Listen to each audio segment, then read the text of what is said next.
Joseph's story begins with a dream. A young man, full of promise and favored by his father, Jacob, Joseph was given a richly ornamented robe, a symbol of his father's special love for him. But his brothers, 12 men who should have stood by him, were filled with jealousy. Now Israel loved Joseph more than any of his other sons. When his brothers saw that their father loved him more, they hated him and could not speak a kind word to him. Genesis 37:3-4. Joseph was a dreamer. He shared his dreams of greatness with his brothers, dreams where they bowed down to him. But his dreams only fueled their hatred. One day, as Joseph approached them in the fields, his brothers conspired to get rid of him. "Here comes that dreamer," they said. "Come now, let's kill him and throw him into one of these cisterns. Then we'll see what comes of his dreams." Genesis 37:19-20. Instead of killing him, they sold him to Midianite traders for 20 pieces of silver.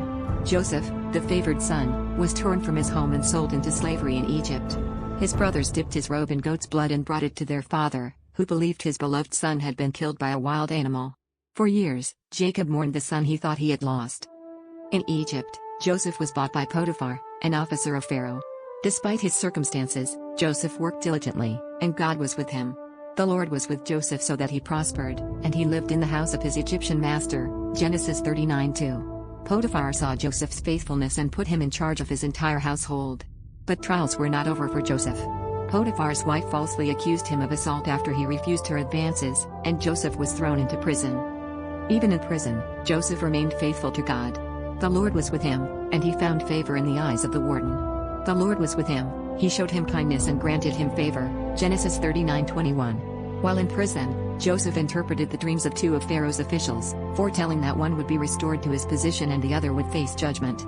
His interpretations were accurate, but Joseph was forgotten by the man he helped.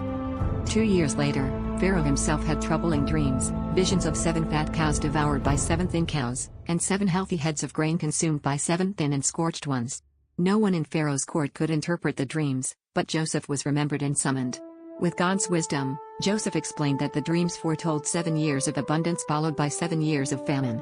He advised Pharaoh to store up grain during the years of plenty to prepare for the coming famine. Impressed by Joseph's insight, Pharaoh elevated him to the position of second in command over all of Egypt. "You shall be in charge of my palace, and all my people are to submit to your orders. Only with respect to the throne will I be greater than you." Genesis 41:40. Joseph, once a slave and a prisoner, now ruled over Egypt. During the famine, Joseph's brothers traveled to Egypt seeking grain. They didn't recognize the powerful man before them as their long-lost brother, but Joseph knew them immediately. Instead of seeking revenge, Joseph tested their hearts, eventually revealing himself in a tearful reunion.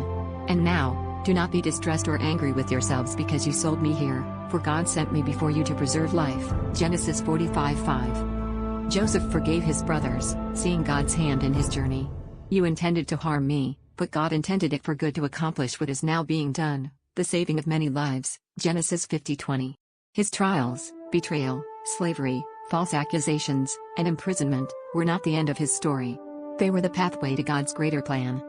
Joseph's story reminds us that no matter how bleak our circumstances may seem, God is always at work. His plans are higher than ours, and he can take the worst situations and turn them into something good. Joseph's life is a testament to the power of faith, forgiveness, and trusting God's sovereignty.